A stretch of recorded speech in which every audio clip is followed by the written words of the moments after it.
Walaupun papa sudah meninggal 15 tahun yang lalu, saat buka bersama kami tetap merasakan dia ada buka bersama kami. Bahkan foto sarjana ini pun seakan-akan dia ada bersama kami. Dia tak pernah hilang di hati kami. Begitu setianya perempuan.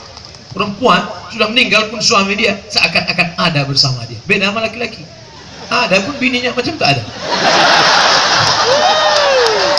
Tak semua gitu. Tak semua. Kan ada lagunya itu, tidak semua laki-laki. Nah, bapak jangan terlalu kuat ketawa karena ibu sudah mulai nengok saya. Awas balik. Artinya apa? Perempuan yang menyantuni anak yatim. Kira-kira yang bisa menyantuni anak yatim itu perempuan kaya atau perempuan miskin? Perempuan kaya. Bisa perempuan kaya? Bisa. Sebelum dia menikah sama laki-laki, bapaknya memberikan dia kebun 2 hektar sawit, memberikan kebun 2 hektar karet, dan ada ruko 1. 2 hektar sawit, 2 hektar karet, ruko 1. Setelah menikah dengan laki-laki, apakah itu tetap punya ibu atau pindah jadi punya bapak? Mereka ngaku punya mereka. Nggak bisa mentang-mentang kalian laki-laki berkata, istriku, my dear, my darling, come here, 2 rukomu itu beserta sawit betang kebunnya setelah menikah punya aku, karena surga di bawah tapak kaki. Tak bisa. Menikah sama-sama punya ruko, bapak punya ruko, ibu punya ruko, bapak punya sawit, ibu punya sawit, bapak punya korma, ibu punya korma. Setelah menikah, harta tetap yang punya perempuan, yang punya laki-laki. Apa bedanya? Dalam harta bapak ada hak ibu, tapi dalam harta ibu tidak ada hak bapak.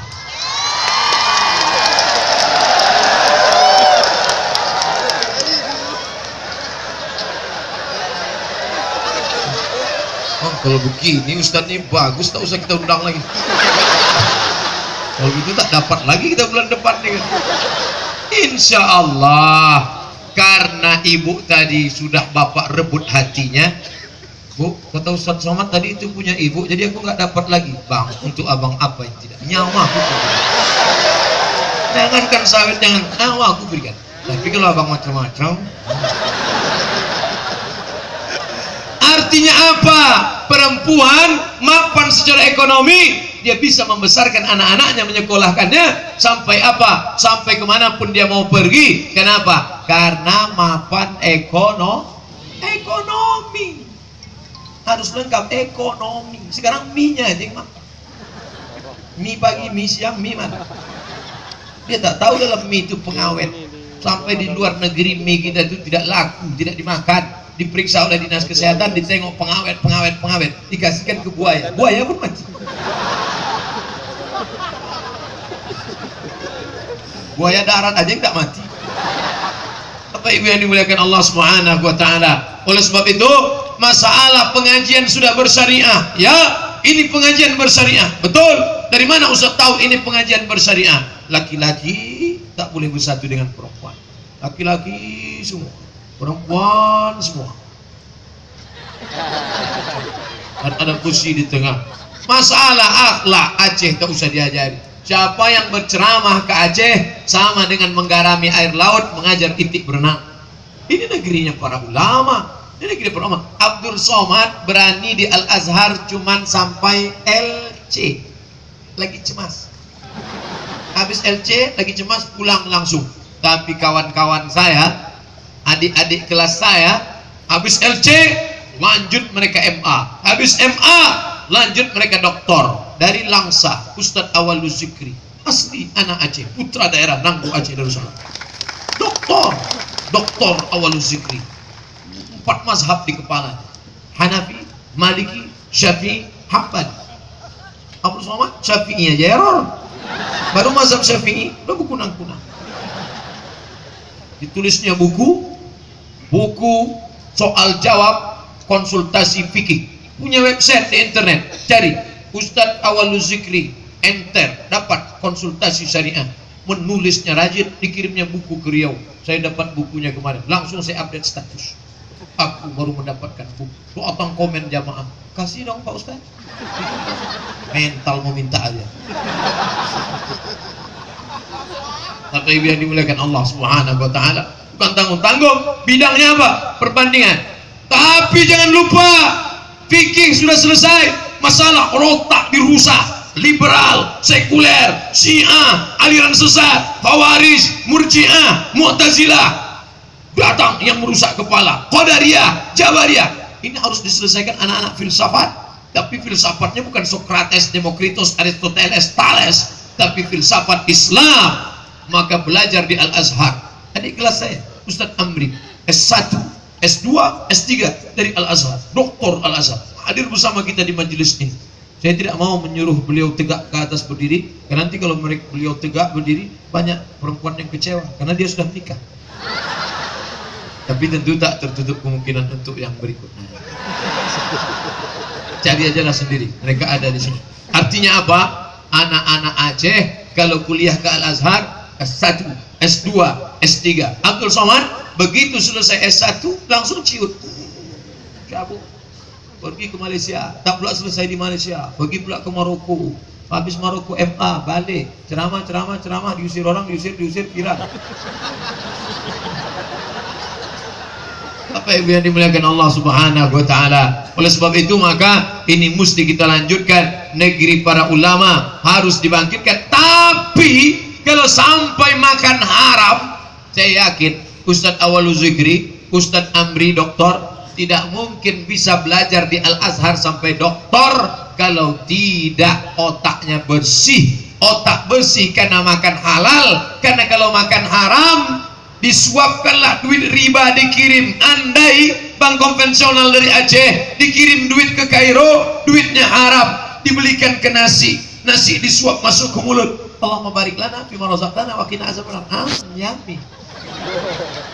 Sepiring nasi berubah menjadi darah, darah masuk ke tangkai jantung, disemburkan dari jantung naik ke otak, otak menjadi hitam gelap. Bapak ibu hafal ayatnya, nasiyatin kadzibatin khati'ah. Nasiyatin ubun-ubun, kadzibatin pembohong, penipu, pendusta, khati'atin pelaku dosa. Kenapa ubun-ubun, bohong, tipu, dusta? Karena darah haram dari mulut ke jantung naik ke otak. Tak mungkin bisa. Mereka doktor Al-Azhar hafal Quran 30 juz. Ustaz? Beda. Kalau S1 4 tahun, 2 juz, 2 juz, 2 juz, 2 juz. Itu pun udah hilang. 2 kali naik pesawat hilang. Bapak mau makan ayam apa daging? Hilang.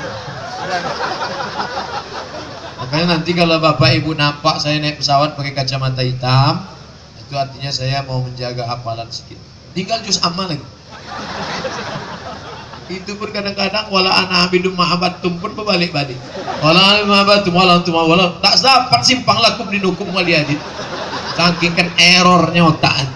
Oleh sebab itu maka jangan kasih anak makan haram. Anak bersih lugu, apa kata dia? Ya Allah, selamatkan papa yang mau keluar kota ya Allah. Jangan sampai dia terpicau dengan ini ya Allah. Jangan sampai dia otaknya rusak ya Allah. Jangan sampai ini ya Allah. Doanya tidak dikabulkan gara-gara apa? Mata'amuhu haram, gara-gara makanannya haram. Kan kasihan kita anak kecil, tidak tahu apa-apa. Kenapa dosa?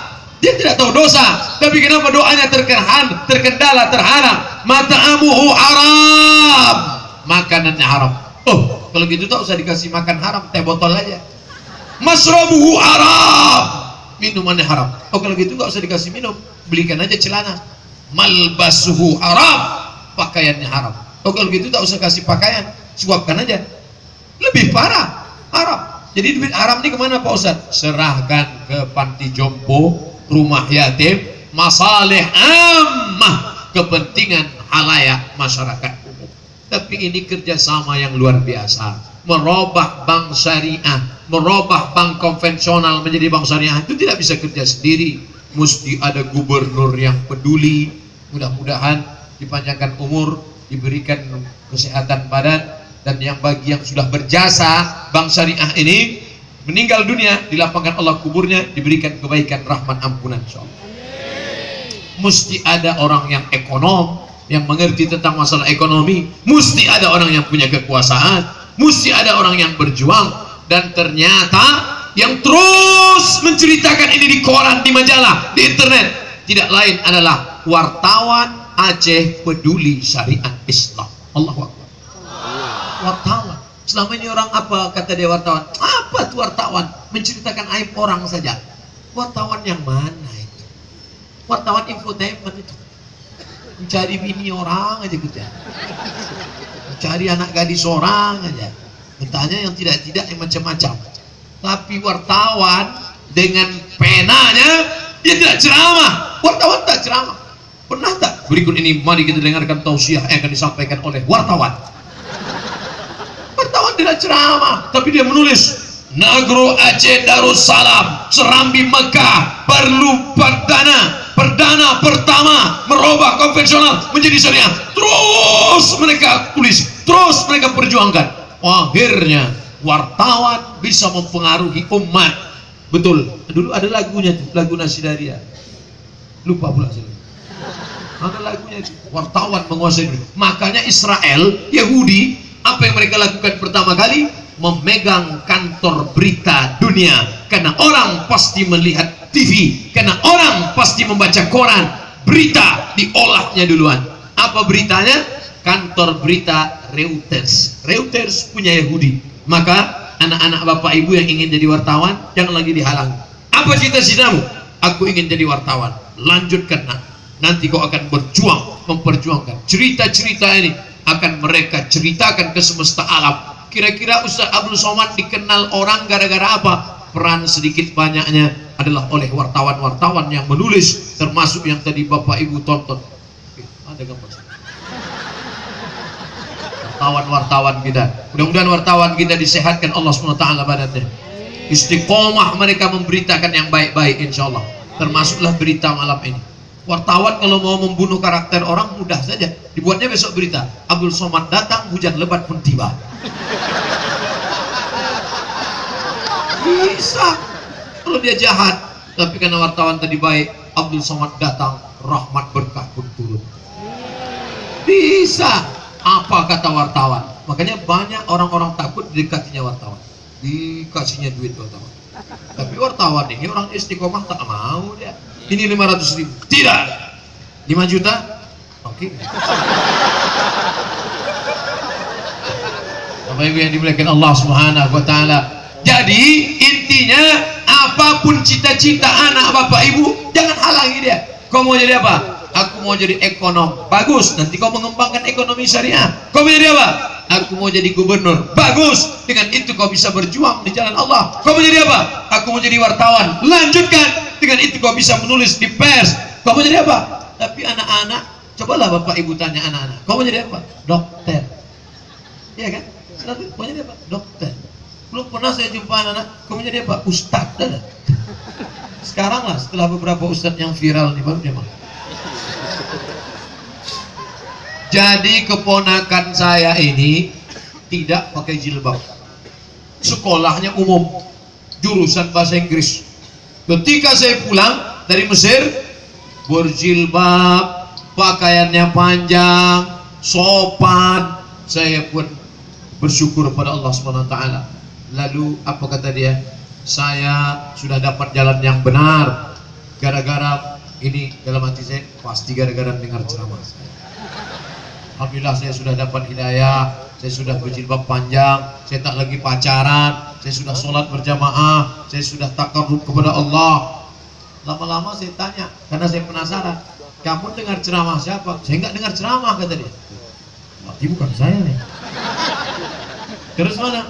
Saya baca buku. Buku apa yang kau baca? Nih bukunya. Saya tengok buku Felix Siap.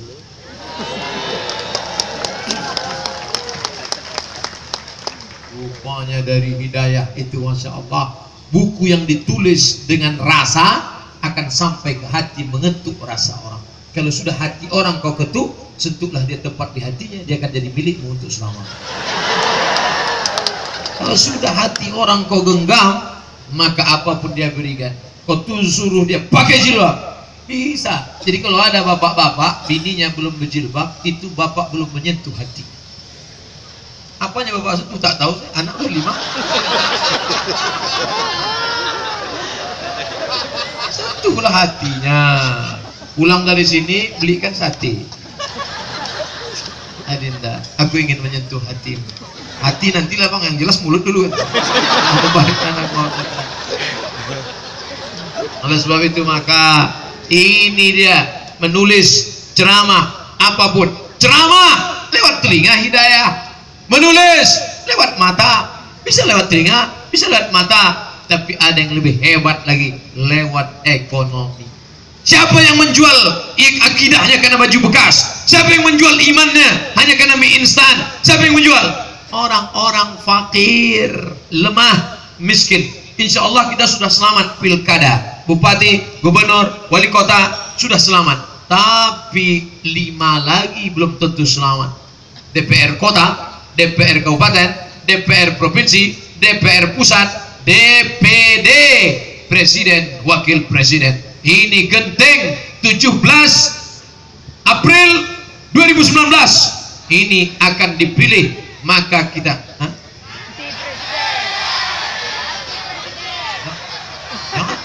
jangan cerita-cerita itu, tidak boleh.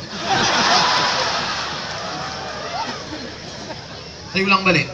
DPR kota, DPR kabupaten, DPR provinsi, DPR pusat, DPD.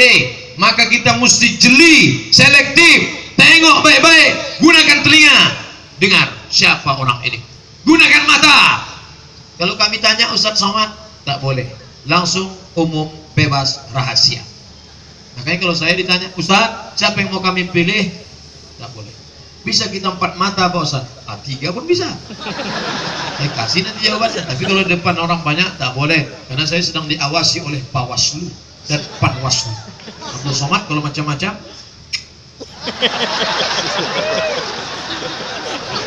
Tapi kalau orang mau ngintai-ngintai saya, insya Allah capek, tak akan dapat. Bapak Ibu yang dimuliakan Allah SWT, Somad tak pernah menyebut nama, Somad tak pernah menyebut nomor, Somad tak pernah menyebut apapun. Somad hanya menyebutkan sifat-sifatnya saja. Kalau ada mereka yang menolong ekonomi syariah, mereka yang menolong agama Allah, mereka yang memuliakan ulama, mereka yang membela mereka, maka itulah dia calon DPR, calon apapun, calon DPD, maka pilihlah dia, maka itu yang akan menolong. Assalamualaikum Ustaz Somad. Waalaikumsalam. Saya rencana mau mencalek tahun ini Pak Ustaz. Mantap, lanjutkan. Apa nasihat dari Pak Ustaz? Nanti kalau kau duduk di sana, nanti dalam sidang parlemen paripurna, kau perjuangkan yang 3. Masukkan perda ekonomi syariat, masukkan busana muslimah, masukkan perda pendidikan agama Islam, masuk ke dalam sekolah umum SMP SMA. Insya Allah Ustaz Somad, insya Allah. Sudah 5 tahun tak ada nelpon lagi. Entah dia duduk, entah terduduk. Allah maaf. Yang jelas saya sudah menyampaikan, bagi yang punya bakat lanjutkan, bagi yang tak punya bakat kita tetap memilih. Jangan sampai golput.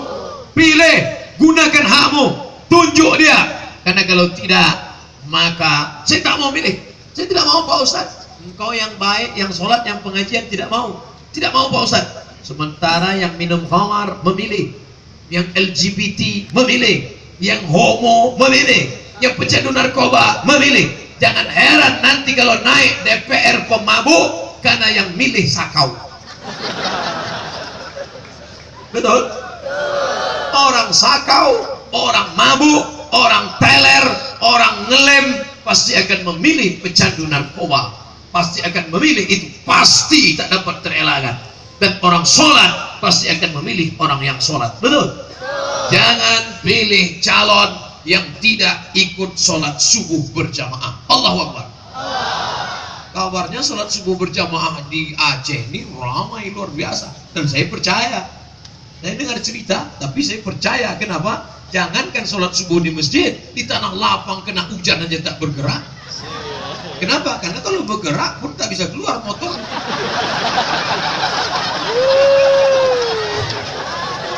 Luar biasa. Jamaah ini luar biasa. Ustadznya biasa di luar. Apa yang dimuliakan Allah Subhanahu wa taala. Oleh sebab itu maka maka masyarakatnya sudah ramai Ustaz Somad. Kami kalau gerakan subuh berjamaah, masyarakatnya ramai, bahkan tak muat. Cuman pemimpin-pemimpinnya tak ada. Kok bisa begitu? Entahlah Pak Ustaz, saya pun tak tahu. Mungkin mereka sholatnya di masjid lain, tak boleh kita subuh. Karena dulu ada polisi tugas di Pekanbaru Riau, 2 tahun dia bertugas, tidak pernah sholat subuh di masjid yang sama. Subuh ini masjid ini, subuh ini masjid ini, subuh ini masjid ini, subuh ini masjid ini. Setiap dia sholat di masjid itu, pasti polisi yang lain ramai. Kenapa? Karena bosnya di situ. Dia tidak pernah ceramah, tak pernah dia ceramah. Jamaah sholat subuh lah, tidak pernah. Tapi dia cukup sholat subuh. Ternyata dia mau mengambil barokah. Nanti di padang mahsyar di akhirat, semua masjid di Pekanbaru Riau itu nanti akan bersaksi karena kening dia pernah menempel di situ. Begitu, insya Allah Abdul Somad kalau meninggal, Masjid Baitur Rahman akan bersaksi. Masjid Al-Masud Medan Masjid Raya akan bersaksi. Masjid Palembang Masjid Agung akan bersaksi. Segala masjid yang kita pernah sholat. Makanya kalau pergi dari Banda Aceh ke Lok Sumawi ke Medan, singgah ke masjid, sholat situ, tahiyatan masjid. Yang cuma singgah ke masjid, kencing. Sholat tahiyatan masjid. Sholat subuh berjamaah.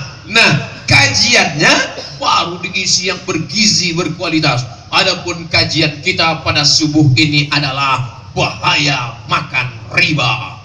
Karena kalau isinya subuh ini kita akan membahas bagaimana menghadapi mungkar nakir. Maaf sudah terbaca. Subuh ini kita akan bahas bahaya riba. Yang pertama, orang yang makan riba la yaqumuna illa kama yaqumul ladzi yata'abbatu syaitanu minal mas. Bangkit dari kubur macam orang kerasukan setan. Kalau pernah menengok orang kerasukan setan, dibacakan ayat kursi, Allahu la ilaha illa huwal qayyum la ta'khudhuhu sinatun wa la naum. Bukan dia keluar, malah ketawa setan.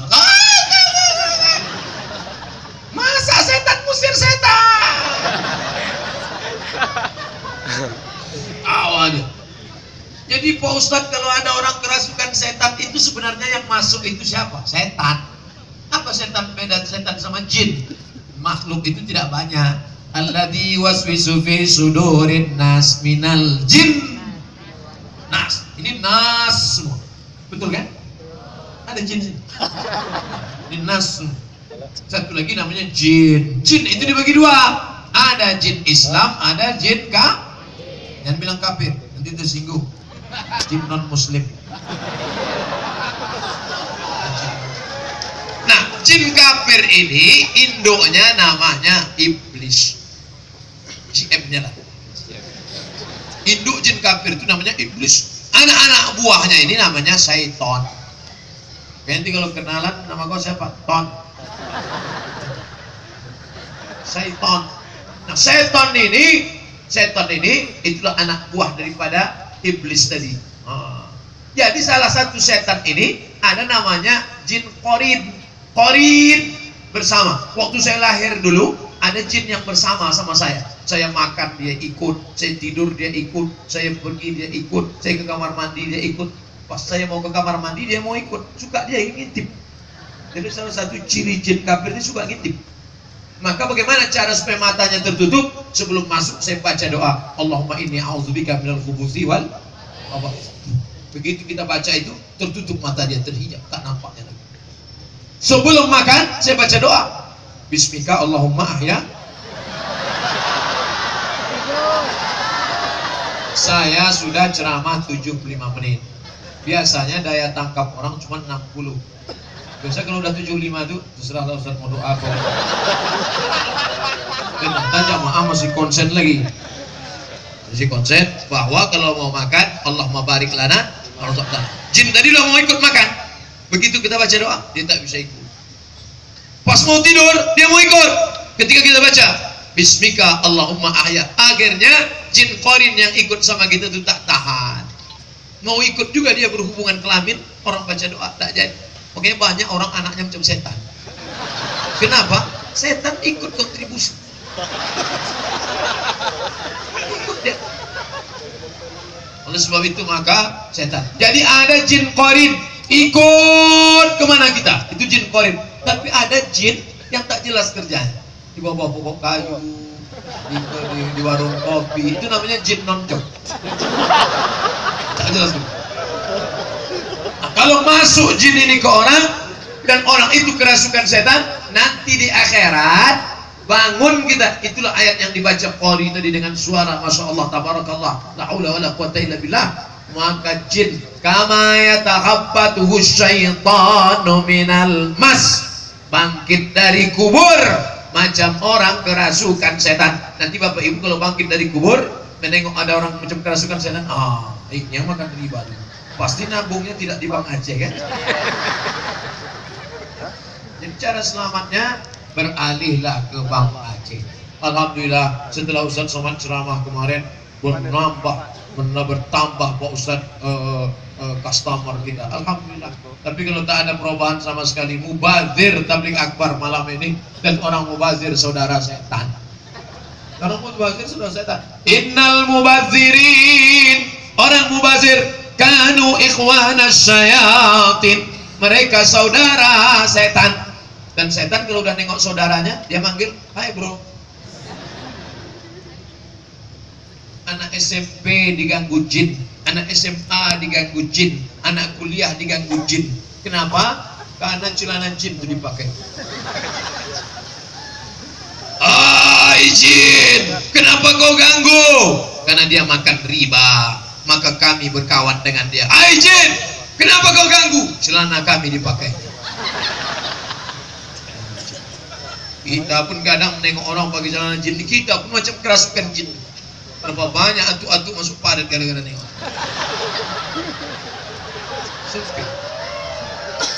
Alhamdulillah, Aceh jangankan celana jeans, pakai jilbab panjang, bahkan ada razia. Dulu perdanya jadi atau tidak, tapi pernah menjadi konflik problem. Perda perempuan tak boleh duduk ngangkang, pernah kan? Pernah ada perda, luar biasa. Datanglah bule mandi di tepi sungai, mandi di tepi laut di Aceh. Oh, datang WH wilayah Hisbah. Mr. Bule and Pak De kami ya. Bule naik ke atas. Dikasih WH mengasihkan sarung. Please you this cloth for you. Pakai. Tak boleh. Akhirnya bule balik dari bekain lah. Menjaga. Walau anna alal qura amanu wa taqau, seandainya penduduk negeri ini beriman dan bertakwa, Allah bukan minta banyak, tak banyak yang diminta Allah, dua saja. Amanu, beriman, wa taqau, bertakwa, maka akan kubukakan la fatahna alaihim barakatin,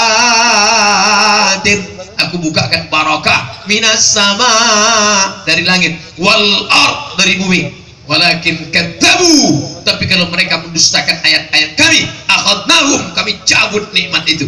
Alhamdulillah sampai hari ini nikmat itu masih ada di Nahru Aceh Darussalam. Allahu Akbar. Gas, minyak, batu bara, sawit, karet, bertambah lagi sekarang kurma, bertambah lagi, bertambah lagi. Mudah-mudahan nikmat ini tak putus sampai hari kiamat insyaallah. Dan saya pribadi bangga. Kenapa? Karena datang berkali-kali kemari, jamaah tak pernah surut, tak pernah berkurang. Dulu boleh jadi orang ramai karena peristiwa mengenang tsunami, seluruh negeri datang.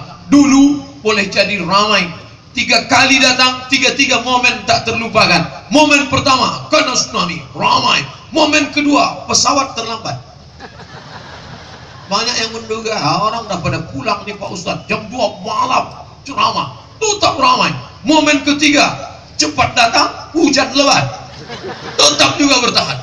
Maka saya khawatir pula yang keempat tadi, entah apa kejadian. Ngeri-ngeri sedap masuk ke Aceh. Lebih banyak ngeri daripada sedapnya. Apa ibu yang dimuliakan Allah Subhanahu wa taala, luar biasa sambutan jamaah, datang di airport, datang ke hotel. Tadi pula mau pulang Ustaz Fadil Rahmi, Ustaz coba tengok itu, banyak kan di tepi jalan. Apa durian? Nanti kita pulang makan di sini. Oh tak bisa, diserbu jamaah nanti. Kalaupun mau paksa kita cari kumis palsu, dengan palsu, pakai kacamata hitam. Tapi gimana pula mau makannya, Pak? Begitulah antusias jamaah. Padahal yang mau ditengok jamaah ini apa? Apa kata Ustaz Felix Yau? Ini yang bisa menandingi orang seramai ini zaman dulu ini cuma Roma, Ustaz ya. Roma datang terlalu katanya. Tapi ini tidak, hanya pengajian. Tapi orang ramai melimpah ruah. Sebetulnya yang dicari orang itu apa? Yang dicarinya tak lain tak bukan adalah Abdul Somad, kami dengar engkau karena engkau masih menyuarakan ayat-ayat Allah. Kami dengar engkau karena engkau masih menyuarakan hadis Rasulullah. Kalau kau sudah keluar dari sini, kamu akan menarik dukungan. Betul? Bahkan ada WA yang masuk, Ustadz Somad, kalau sampai Ustadz melakukan ini, maka kami akan menarik dukungan. Anak saya, suami saya, jamaah wirid saya akan saya tarik dari pengajian Ustadz. Jangan Ustadz poligami. Luar biasa ancaman emak-emak garis keras.